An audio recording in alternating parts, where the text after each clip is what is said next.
The Brilliant Plodder by David Quammen, a review of Darwin's Most Wonderful Plants, a tour of his botanical legacy by Ken Thompson. On the Backs of Tortoises, Darwin, the Galápagos, and the Fate of an Evolutionary Eden by Elizabeth Hennessy. Evolution Before Darwin, Theories of the Transmutation of Species in Edinburgh, 1804 to 1834 by Bill Jenkins.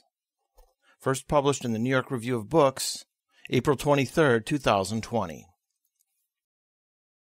Charles Darwin is ever with us. A month seldom passes without new books about the man, his life, his work, and his influence. Books by scholars, for scholars, by scholars for ordinary readers, and by the many unwashed rest of us nonfiction authors who presume to enter the fray, convinced that there is one more new way to tell the story of who Darwin was, what he actually said or wrote, why he mattered. This flood of books, accompanied by a constant outpouring of related papers in history journals and other academic outlets, is called the Darwin Industry. There's a parallel in this publishing. The Lincoln Industry, by which one authoritative count had yielded 15,000 books, a towering number, as of 2012, when an actual tower of Lincoln books was constructed in the lobby of the renovated Ford's Theater, the site of his assassination in Washington, D.C. It rose 34 feet, measured 8 feet around, yet contained less than half the total Lincoln Library. You could think of the Darwin Library as a similar tower of books 3 stories high, big around as an oak, festooned with biographies and philosophical treatises, and evolutionary textbooks and creationist tracts, and the latest sarcastic volume of the Darwin Awards for Suicidal Stupidity, and books with subtitles such as Genetic Engineering and the Future of Humanity. Janet Brown's magisterial 2-volume Life would be included. So would David Dobbs' Reef Madness, about Darwin's theory of the formation of coral atolls, and a handful of books on the Scopes trial. Lincoln and Darwin were born on the very same day, February 12, 1809, a good day for the publishing business. One lesson from all this is that Darwin's name sells. A less mercantile way of viewing it is that Darwin's name stands for what Daniel Dennett has called the single best idea anyone has ever had, and therefore serves as a portal to scientific and philosophical ruminations of vast depth and breadth. We can't stop reading and talking about Darwin 138 years after his death, because the great theory of which he was co-conceiver with Alfred Russel Wallace and chief propounder in On the Origin of Species was so big and startling and forceful, yet so unfinished when he died in 1882, that there's always more work to do. We're still trying to figure out how evolution by natural selection, Darwin's dangerous idea in Dennett's phrase, applies to every aspect of life on Earth, from virulence in coronaviruses to human social behavior. It takes a lot of books to follow all those tendrils out to their endpoints, and a lot of other books to examine Darwin's digressions and lesser fancies, pigeon breeding, the taxonomy of barnacles, the facial expression of orangutans, climbing plants, his place in scientific history and his continuing influence on how we understand the living world and humanity's place within it. Each of the 3 new books considered here offers a unique slant on Darwin. The least controversial of them is Ken Thompson's Darwin's Most Wonderful Plants, a survey of the botanical experimenting and theorizing that occupied Darwin's golden years. This little volume proceeds from Virginia creepers to sundews to orchids to pansies, all as gently as a Sunday garden tour, but with expert evolutionary commentary, and it's garnished by Thompson with some odd facts about plant evolution that Darwin might have considered but didn't. It's a glimpse of Darwin, the country squire, Darwin, the horticulturalist, the old man pottering in what Thompson calls the cabbage patch, or think of Don Corleone amid the tomatoes. It contains the fine sentence, "Of course any fool can be impressed by a Venus flytrap," and adds contrastingly that Darwin's genius was to see the wonder and the significance in the ordinary and mundane. Monitor the weed seedlings coming up on a patch of bare ground during March and April, for instance, and you might find that by May 3/4 of them have been killed, chiefly by slugs, the struggle for existence. Darwin's gardening was no frivolous hobby because it involved serious buttressing of his theory. From it came no fewer than 6 books, plus parts of a 7th, the last of them published 2 years before his death, entitled The Power of Movement in Plants, was so ploddingly empirical, describing the same experiments repeated over and over, that Darwin, characteristically candid, called it a horrid bore, and encouraged readers to skip to the summary at the end. Good advice, Thompson notes. But Darwin's volume on orchids, his first book after The Origin, a sly follow-up, explored a dazzling variety of adaptations by which orchidaceous plants get themselves fertilized by insects, and his book on carnivorous vegetation explained how and why some plants growing in nutrient-poor substrates meet their nutritional needs by catching and digesting animals. Those and other plant books all retold the story. Excess population, competition for resources, in random variation, with its attendant differential success in reproduction, constitute natural selection, yielding elaborate adaptations.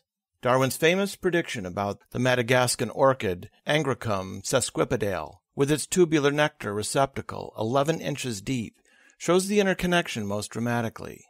He correctly deduced that a moth with an 11-inch nectar-sucking proboscis must exist to pollinate it, because the plant's manifest adaptations demand that. 40 years later, after Darwin's orchid book appeared, the moth was found.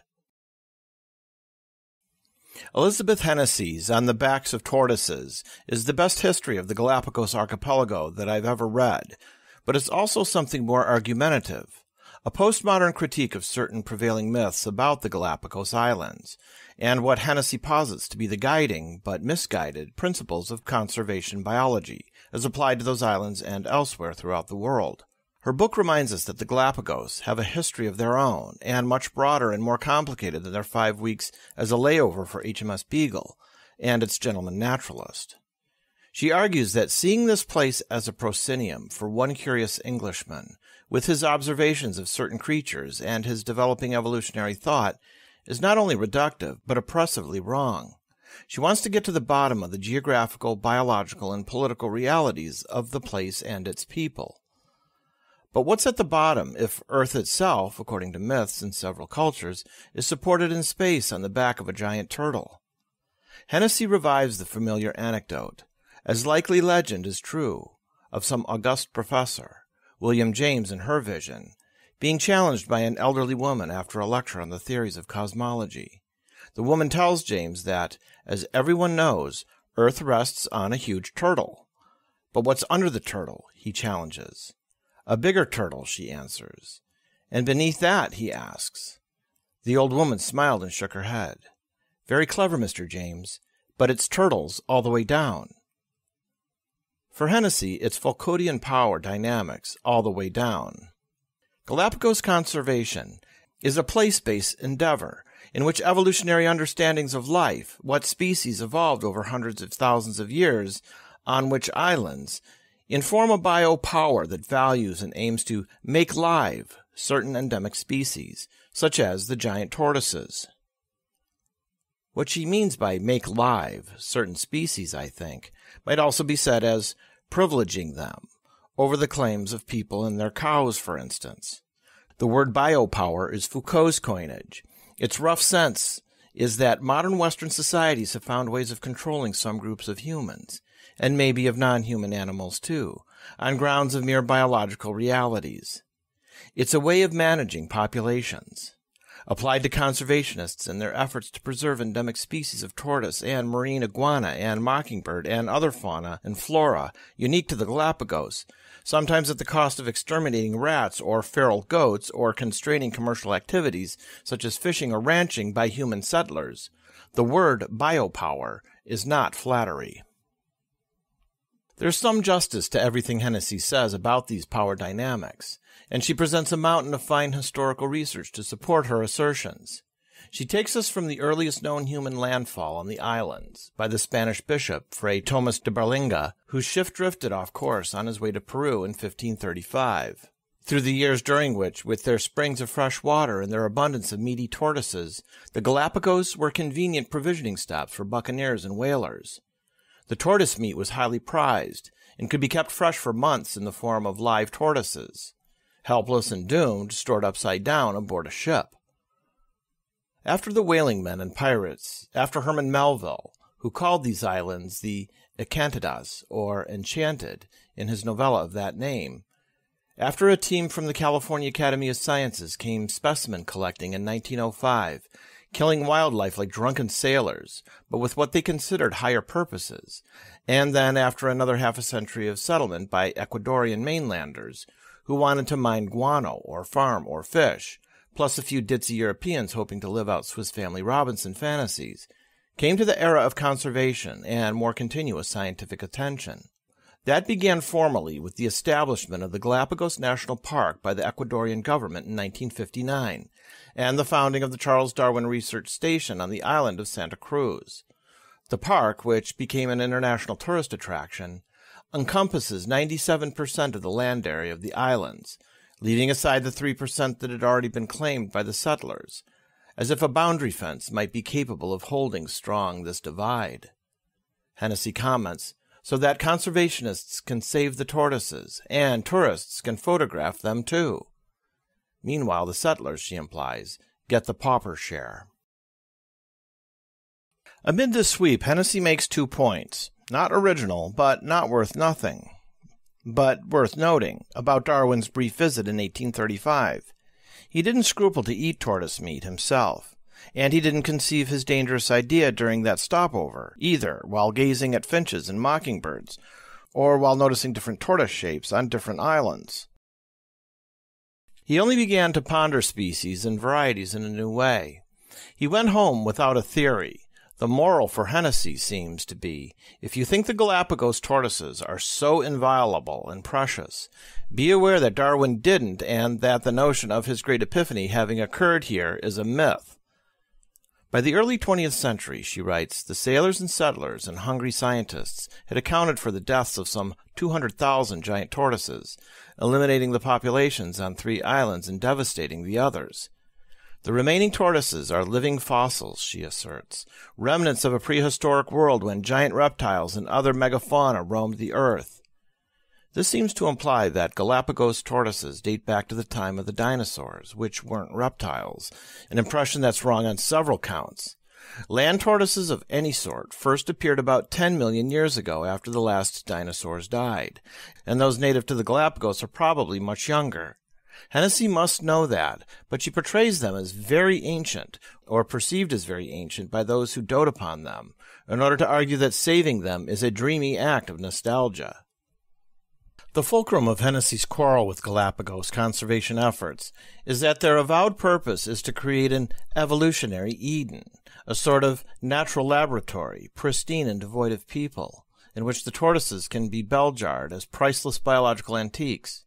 She harps on the wrongness of the evolutionary Eden metaphor, noting that it's not only a futile goal and unfair to the interests of humans on the islands, especially those engaged in any form of livelihood besides scientific research and tourism, but also contradictory, given that conservationists, in trying to preserve the place and its biota in some ideal, primordial form, are ignoring Darwin's lessons that life is about evolution and evolution is about change.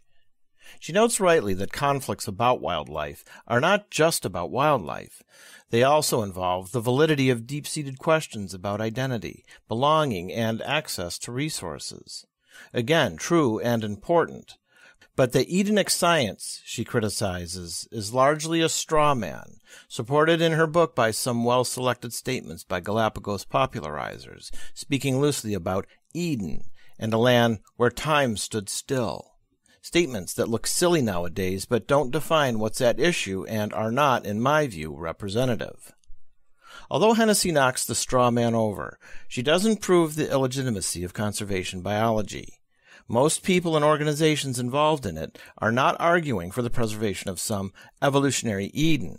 They're saying, let's protect biological diversity wherever possible, including on islands, where evolutionary change has produced unique creatures of the present, such as giant tortoises, giant prickly pear cacti, flightless cormorants, sea-going iguanas, that are precious beyond any practical measure.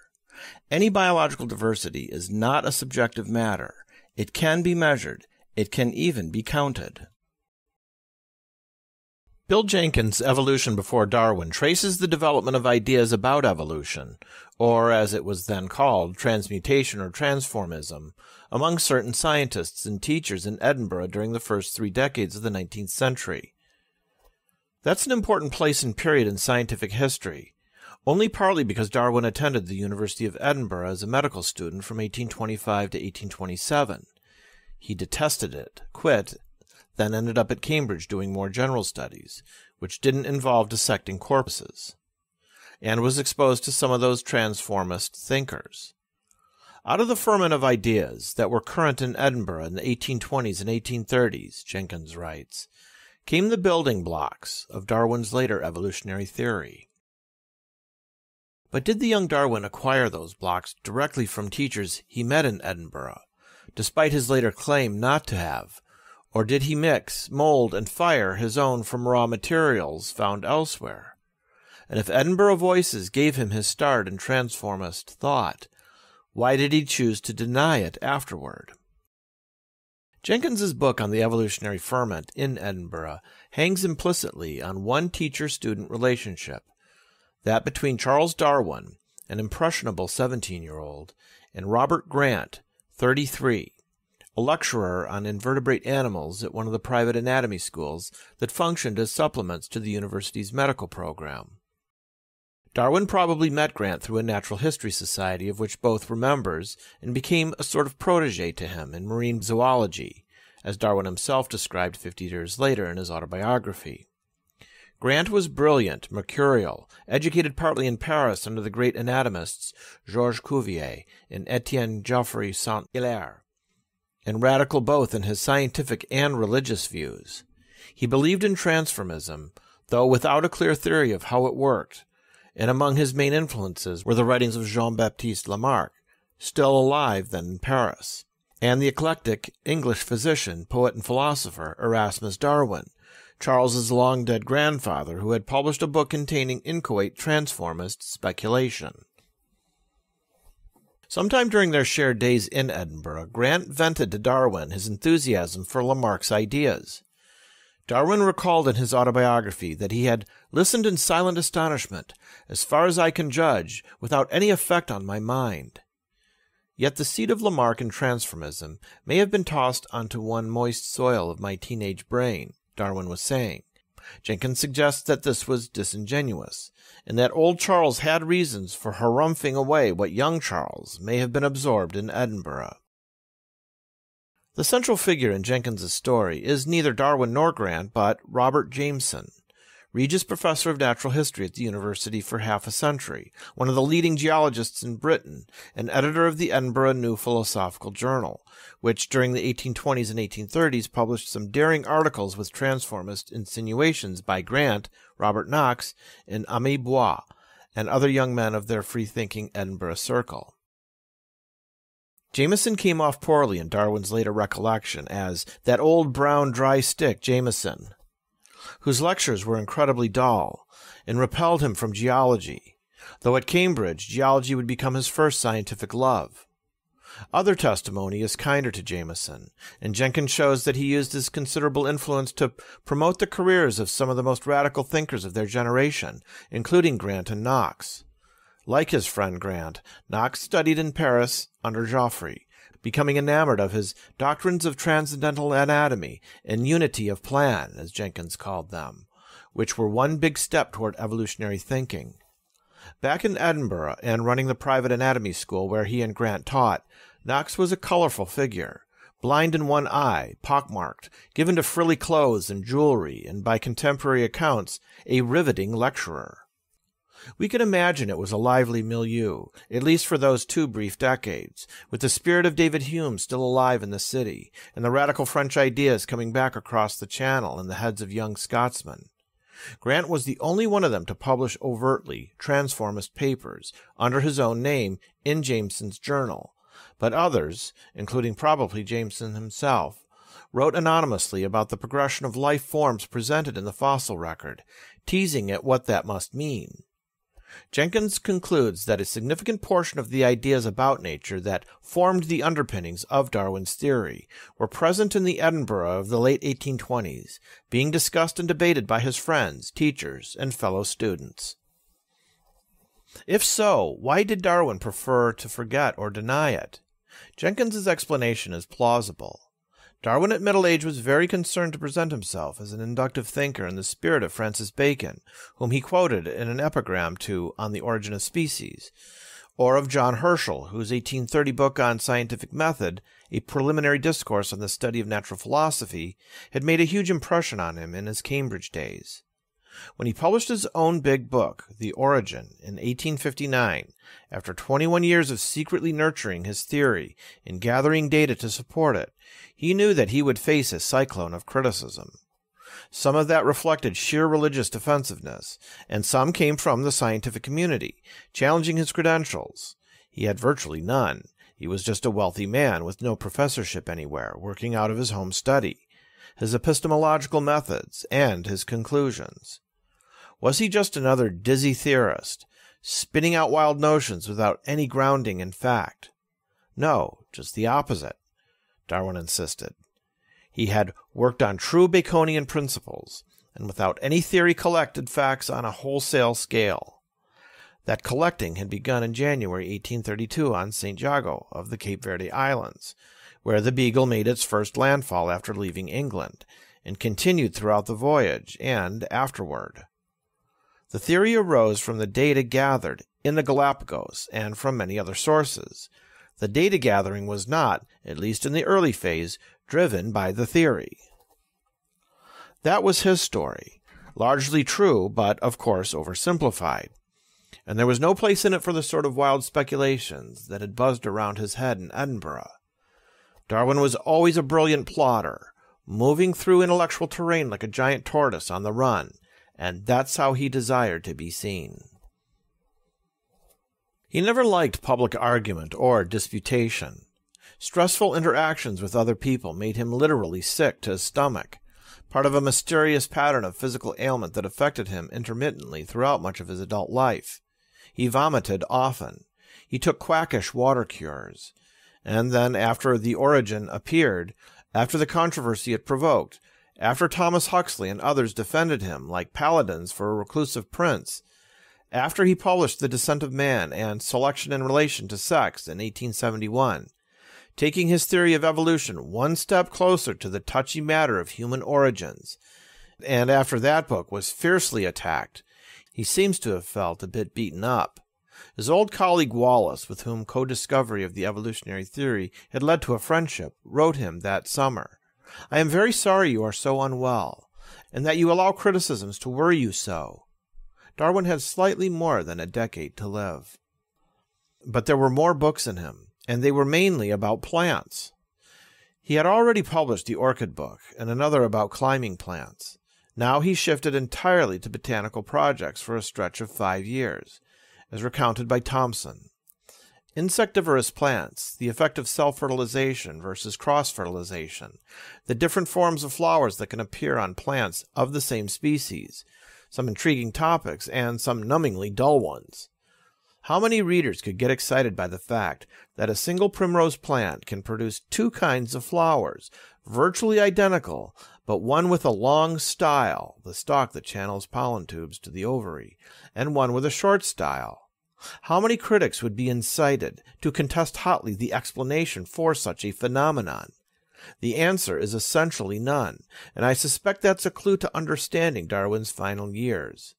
I've long cherished a pet theory that he turned to these arcane botanical studies, producing more than one book that was solidly empirical, discreetly evolutionary, yet a horrid bore, at least partly so that the clamorous controversialists, fighting about apes and angels and souls, would leave him the hell alone. By the time he died, painfully but with quiet dignity, of heart disease on April 19, 1882, he had lived 73 years and written more than a dozen books. Some of those books are easily ignored or forgotten. Some, the Beagle Journal, the little volume on earthworms, and their role in creating soil, are fun and charming. Some grind along through important stuff. One of them flows briskly and changed the world. Sadly, not enough people read On the Origin of Species today. Even graduate students in evolutionary biology don't all read it. But no one escapes its meaning and its implications. It was a brilliant start toward understanding how life works, how the wonders of diversity and complexity and adaptation have come to be, and we'll need plenty more good books before we fully comprehend where it leads.